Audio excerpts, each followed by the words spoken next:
Okay,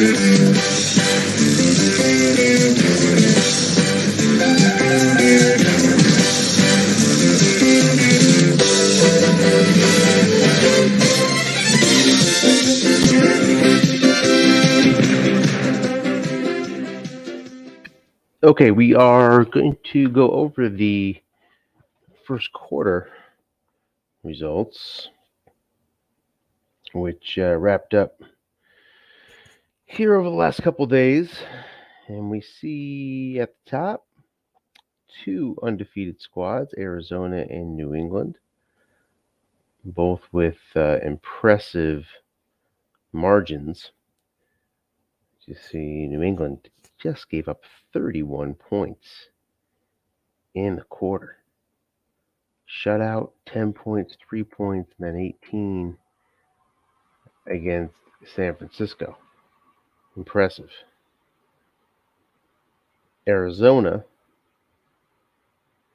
went over 30 points in every game with two 40-point efforts, including a close win versus San Fran that you may have read about.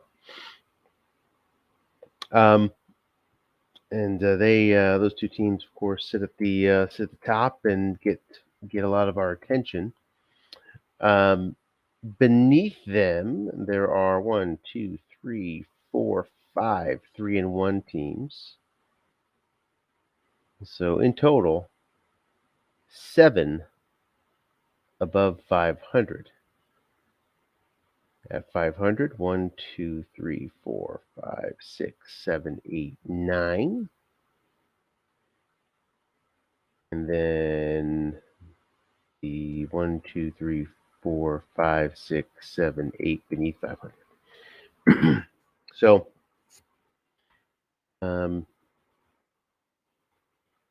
see if that continues, obviously. Function of many, many things. So let's just take a look at some big picture reports here. First, the All-Pro report. My first look at all this, by the way, just been busy at work lately, and that's going to continue for the next week at least, but the way it goes. Anyway, Jared Goff makes an appearance in the All-Pro report for Chicago. Look at that. Along with Patrick Mahomes, a little less surprising, of course. Then you have Nick Chubb and Jonathan Taylor, Miles Sanders, Singletary make an appearance for Cleveland. That is notable. Eustick and Johnson. At receiver, Debo, Devonta Smith, rookie. He's in there. Look at Deontay Harris. Mike Evans, Keenan Allen, and Adam Thielen. Less surprising there. At tight end, Kittle and Doyle. Interesting. Right there, Jack Doyle. And we'll take a look at stats in a second as well. But that's an interesting entry. Offensive line. Just like to look at the team. Look at that. 3 entries there, a guard for New England. How does that happen? 3 guards? And then also New England gets kicker in with Graham Gano, who we paid a big price for, but glad to see it's paying off. And then Greg Joseph for Cincinnati. Returner, Powell and Board. Okay, so those are 2 guys you would not expect. There are 2 notable kick returners, I believe. Andre Roberts with a 3, and the guy from Minnesota, whose name escapes me, with a touchdown on 4. But neither of them make the list as of the end of the first quarter. Defensive end, Garrett, Jordan, Bosa, and Donald. No surprises there. Defensive tackle, Jonathan Allen and Buckner right at the top. Makes sense. And then Reeder and Armstead. Outside linebacker, you see these non-blitzing guys here, Shaq Thompson and Darius Leonard at the top. And then you see some blitzers, Van Noy and Parsons. On the inside, Campbell, Kendricks, Warner, and David. Out at corner, Jordan Lewis, Xavier Howard, J.C. Jackson, Jalen Ramsey. Then our safeties: Phillips, Hyde, Smith, and Winfield. And lastly, punters. So with that, that'll take us over to the league leaders. We'll take a couple of these big picture looks, some big highlights. If anybody joins, we'll have them run through their quarter, sort of game by game. Let's make sure there's nobody waiting. Okay. League leaders. Actually, let's keep it like that. Okay, Mac Jones with 168 pass attempts. Interesting for New Orleans. Followed by Prescott and then Bridgewater. Josh Allen, Mahomes, Wilson, Garoppolo, Goff, the aforementioned Goff at 139. So to see Mac Jones up there at 168, you typically don't associate him with passing offenses, especially last year or this year for that matter. But he racked up the attempts and the completions. Leads the league in completions. You see Mahomes, Prescott, Heineke there. A flat passer makes sense with completions. Cousins, Garoppolo. And you see another flat passer, Bridgewater, we saw in attempts as well. Overall rating. Look at that rating for Goff, 113. Less surprised at Mahomes. Wentz, 108 for Seattle. Heineke, 102. Just looking at the lesser guys, the cheaper guys, right? These are not $70 guys who are populating a lot of this list. And you know what drives passer rating? Well, big help is often if your passing gets wrong, and maybe that's what's going on. Patrick Mahomes leads with 11 TD passes. Wentz right behind him, and there's Goff. Yeah, one way to get your QBR up is just to have a high percentage of TDs versus your pass attempts, and that seems to be working well for Goff there. Goff is also getting yards, second in the league at 1099. Mac Jones, 1069 in yards. Garoppolo, Heineke. Again, just focusing on those guys you wouldn't expect to see there. Wentz, 959. Yards per pass. Goff and Heineke again. You've seen these names coming up again and again. Low dollar guys. Matt Ryan works his way in, and then you see Jameis Winston at 6.8. Receiving average. A.J. Brown, not too surprising. A.J. Green, a bit surprising, at 18.9 for Seattle.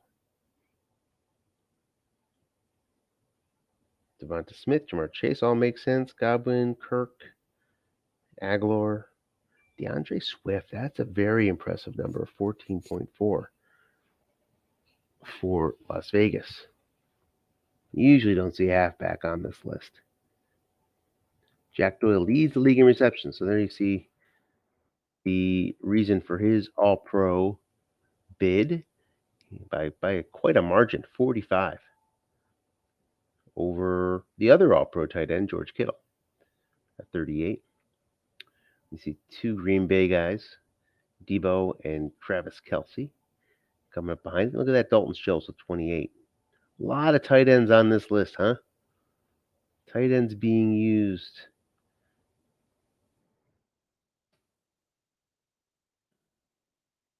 TDs, Cup. Yeah, you see more tight ends populate the receiving touchdown leaders. And then yards. Devonta Smith at the top with 378. Jack Doyle's in there at 314. Deontay Harris at 301. Deontay Harris had the All-Pro bid we saw.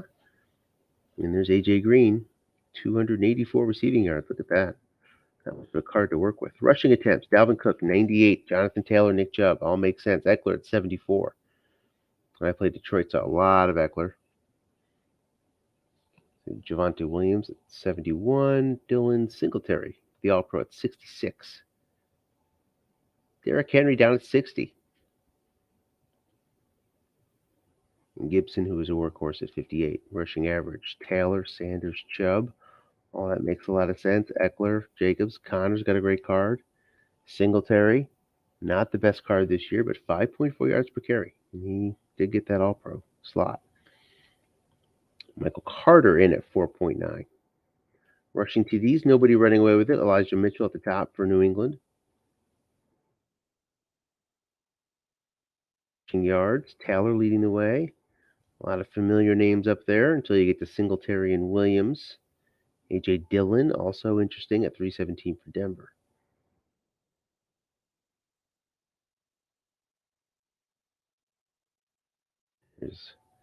Sorry, the Sunday game is taking a little bit of attention away from me here. Gano at 42 points. Also not running away with it. Let's see here. Kickoff returns, yeah. Don't see the big names in there. Here's Andre Roberts at 23.4. That's well below what his card would tell you you get. So he must have been hitting a lot of 7s and 8s to get that number down to 23.4. And then there's Nwangu at 21.6. Again, must be hitting a lot of 7 and 8s for Pittsburgh to be stuck that low. Expect to see those numbers change significantly. Punt returns, Hardman for Atlanta at 14.8. Doesn't have a big one, but he doesn't have a big one on 2, but he's got plus 28 on, I think it's 6, which is probably carrying him to that lead. And then let's take a sacks. Interesting, nobody stands out here. Don't see TJ Watt on the list, for example. Cameron Jordan at the top with 4. So let's try to take a quick look back at the All-Pro one more time and see how many from New England and Arizona are undefeated teams are on that list. For New England, there's 4 there, 6. So none of the skill guys in the trenches is where New England's picking up its All-Pro selections. Arizona starts with Keenan Allen and Deontay Harris, so both receivers. Donovan Smith, both his tackles. Center, kick returner, Brandon Powell. And then safety, Adrian Phillips. Just take a look at what Powell's doing. See Cousins at 106. Rough start for McCaffrey, but Jordan Howard's been doing well. And Powell, okay, well, why 7 for 145 and a 20.7 average? Unless I misread it. Why he'd be an All-Pro selection is beyond me, but don't know. Let me take a quick look at the scan of the Patriots. Brady stands out in his TD to interception ratio. You see Mitchell and Johnson, the good 1-2 punch at halfback. Schultz getting most of the looks. So that's Schultz and Mitchell at the top for New England. So could be seeing a lot of small ball. Typically, if I had a little more time right now, I would do a really nice strat report for you that would tell you who's leading the league, and maybe I have it up here somewhere. Let's see here. Yeah, probably in. Nope, that's not it.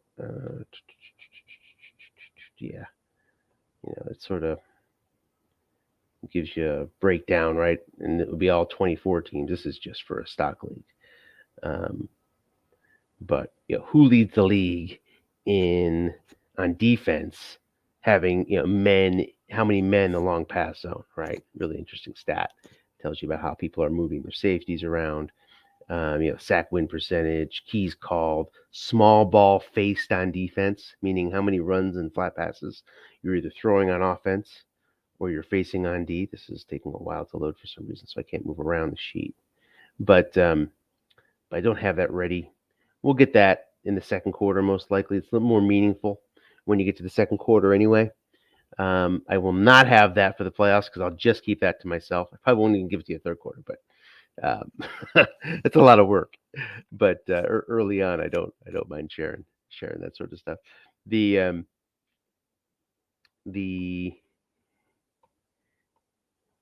3-and-1 squads, bunch of them, so we're not going to run into any depth here. Nothing really stands out for Atlanta, but you see what stands out here for Minnesota. 80 points for, 69 against. So playing to small scores and getting wins is Minnesota so far. Chargers with 139 points up toward the top. And we saw a lot of mentions of Patrick Mahomes in the All-Pro and then also in the league leaders. And he's doing his job very well. 11 TDs, 2 interceptions for San Diego.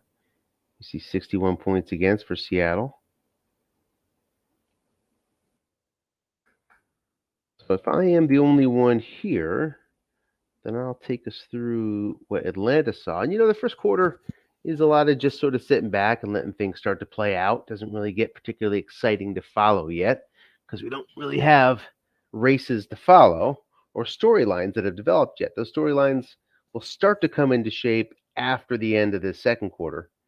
And we can start to sort of grab onto a few of those storylines and really dig into them.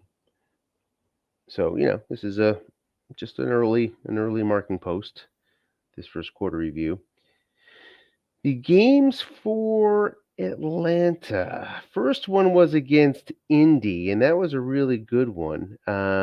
See here, Wilson ran it in for Atlanta with 1 second left in the game to lift Atlanta to the victory. This is a real slogfest. This one. The offenses couldn't get out of their own way. Heineke ended up with 3 picks in this game, and you saw him, in all those good stats that we just saw. Heineke's name came up a lot in QB league leaders, but this was not his game. He got off to a really rough start. All 3 of those picks were flat pass interceptions of some sort. And then in addition, Atlanta gave up the ball twice, fumbling. 2 fumbles, 2 lost. So Atlanta really could not get out of its own way. And then meanwhile, on the other side, Indy could not take advantage of the turnovers. Just you can see here, 54% red zone is what ended up costing Indy this one. In the second game, who did we face? I think it was Cleveland.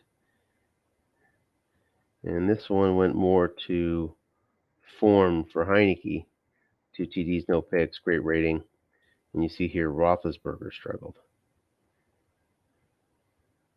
The Atlanta D is pretty good in terms of coverage.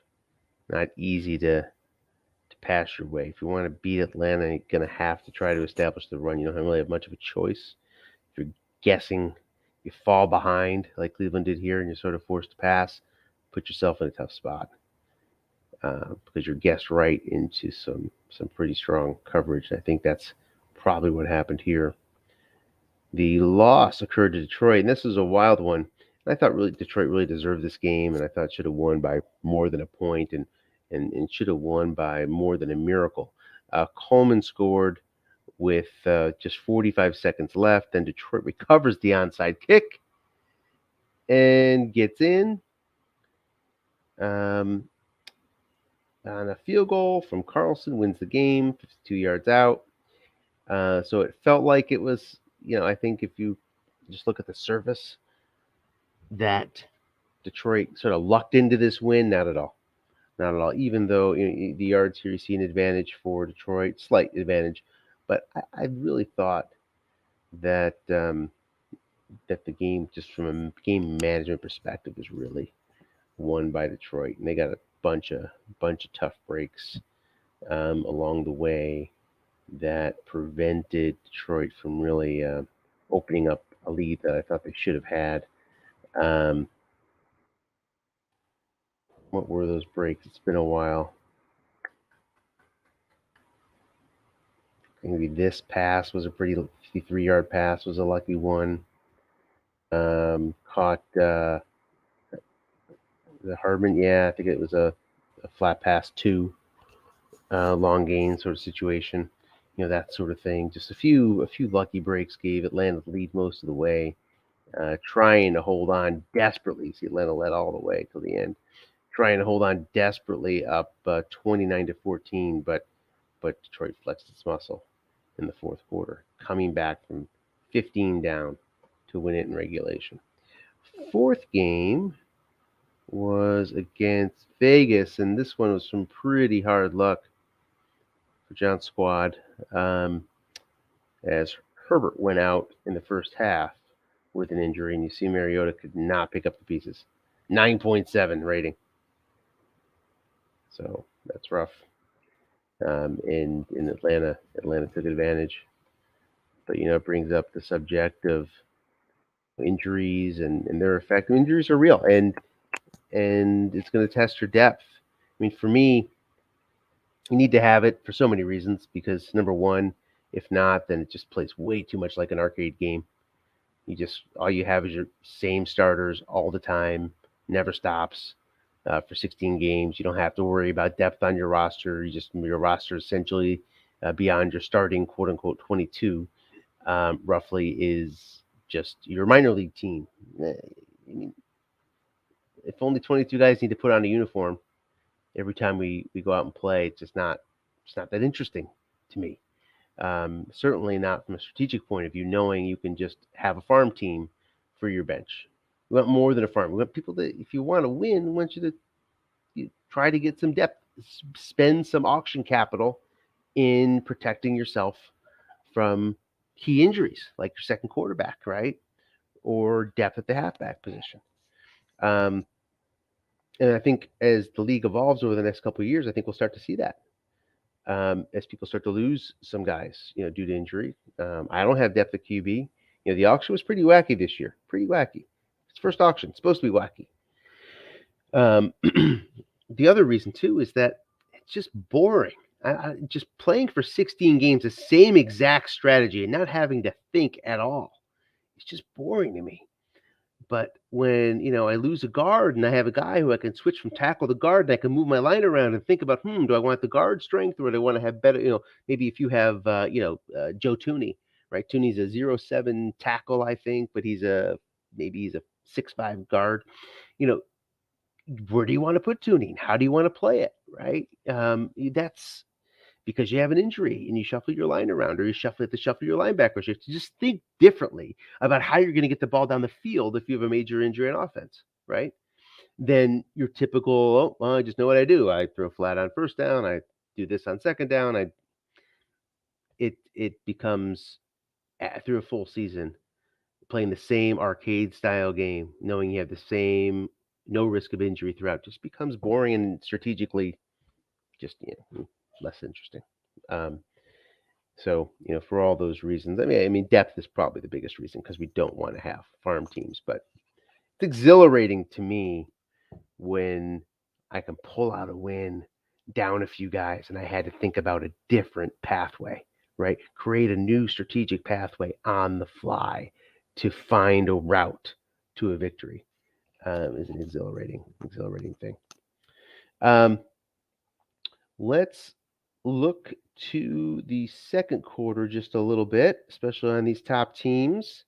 We've got Arizona facing the Jets, who are 1-3, Seattle, who is 3-1. So that's a game to note right there. Then up against Tampa, who's 2-2, and then Cincy, who we could use an owner for. So we need one, guys. If you know anybody, let's, especially a good season coach. We can use some good season coaches. If you know any, please see if we can get the Cincinnati franchise taken care of. New England will face Dallas, who is at 2-2. Also face the Jets, as Arizona does. So the Jets apparently have a tough schedule. And then look at that. New England also facing Seattle and then Tampa Bay. But again, Seattle, apparently a tough schedule as well, with New England and Arizona. So two games to mark to pay attention to: Seattle versus Arizona and Seattle versus New England. Let's go through the 3-1 squads. Atlanta faces San Fran, who sits at 2-2. Dallas 2-2. Also the Jets. Poor Jets. And then look at this, Seattle. So Seattle facing 4-0, 4-0, 3-1. Who else does Seattle have? Let's just jump down. Minnesota. And Minnesota's at 3-1. So Dennis has his work cut out for him to try to plow through this second quarter. Green Bay, an impressive 3-1 with that defense. That is pretty notable. That Green Bay was able to hammer out 3 wins. Nice job by Butch. Second quarter is Pittsburgh. It was a very good defense, but gave up 126 points. I think they're good 3-4. So don't think the 1-3 record means that's going to be an easy game. It won't be. Then facing the Giants, who finished up at 2-2. Carolina, who finished up at 1-3, and then Minnesota, which leads us to Minnesota's schedule. We saw the Seattle game, also facing Tampa, Cincy, and then like we just said, Green Bay. San Diego at 3-1. Patrick Mahomes will go to Miami. Miami wrapped up the quarter at 2-2. Will face Denver, which is also a 2-2 squad. Jacksonville, 1-3, and then a good game against Pittsburgh. So most notable games, most notable team to watch, I think, is Seattle, because that schedule is brutal. Minnesota, Arizona, New England, and Atlanta. Really interesting test for Dennis coming up in the second quarter. Well, I think unless anybody's joined, which they have not, we can just sort of end it there. Let me just take a quick look around. Anything else? And again, sorry I don't have any. I really love to dig into the Stratomatic report typically, and make comparisons, big comparisons, rankings in the Stratomatic report, which tells you more, less about who has who on their cards and more about how the coaches are playing the game, which is, to me, always more interesting. But just don't have all that done for the first quarter. I'll probably do it in the next couple of days so I can, understand my second quarter opponents a little bit better, but not in time for this broadcast. I should hopefully have it for our second quarter broadcast. But I guess if we could just take a look at the two top teams and see how they're doing it. Again, without the context of comparing it to other teams, it's a little less meaningful. 65% of New England's offensive plays have been guessed right versus 56 on D. So really interesting there. You're not going to see this typically. Okay, a -9 in guess right wrong is not a pathway to a 4-0 record. This is Arizona or New England? Who's this again? This is Arizona. This is not typically the pathway to how you get there, but Arizona's been able to do it anyway, and in convincing fashion, outscoring their opponents by 50%. Sack contests, 17-4 versus 30 against, but getting to the quarterback 35% of the time versus defending just at 7%. So people are blitzing Arizona, but without success. Double teams always an interesting comparison as well. 64 faced at a 16% clip and 164 against. So, 164 called. So it's a lot of double teaming. I would have to guess it's up toward the top of the league. We get about 1,000 plays in a season. So obviously out of 250 roughly plays, let's see how many plays he had. 234 on offense. Exactly 250 on defense. 164 double teams were called. Doesn't mean 164 out of 250 plays or a double team was called because you have multiple double teams in one play.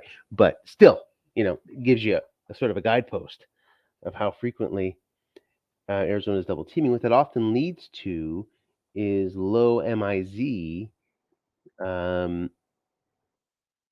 MIZ against long and short passes, and there you see it right there. So just 0.5 men in zone on average when facing a long pass. Faced 13 long passes, 69% of them were guessed right, which is a pretty low number. And only 0.5 were in zone. So some interesting stats that you typically would not see. And Arizona is sort of overcoming those, and we don't have all the depth to give credit to Arizona to exactly how that recipe is shaken out to not just the 4-0 record, but the 148 to 95 point differential. Looking at New England,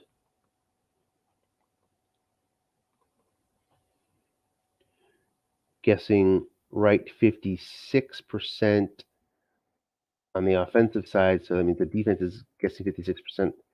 And so he's +8. So New England is +8. That's more what you'll see for a team that's undefeated. They're guessing their opponents well versus how their opponents guess them. Sacks, getting an offense sacked 5 times on 15 attempts, 5 versus done 25, so not much of a difference there. In terms of double teaming, it's double teamed 233 times, so even higher than Arizona. A lot of double teaming going on versus just 64 against. Okay. And, just talking in broad strokes here about the game, there's a lot of double teaming that goes on.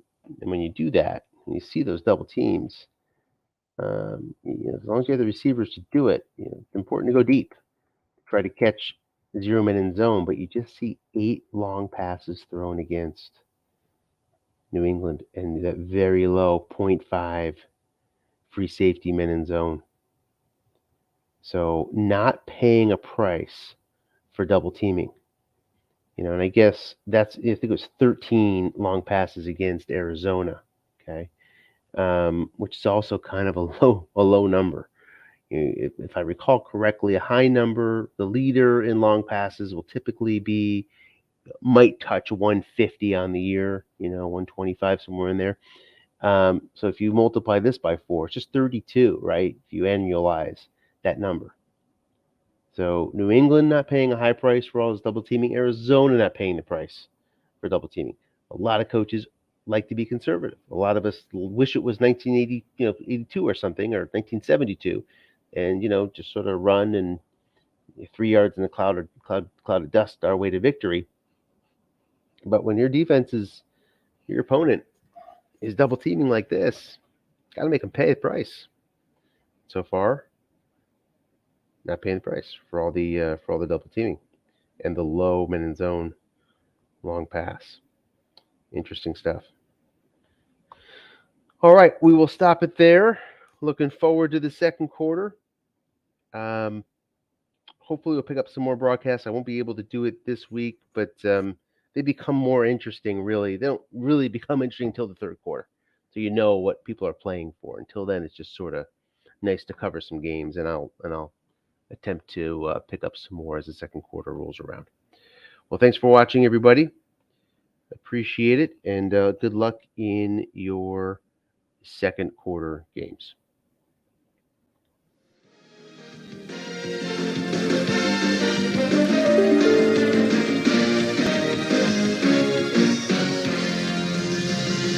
You've been watching CBS Sports coverage of the National Football League.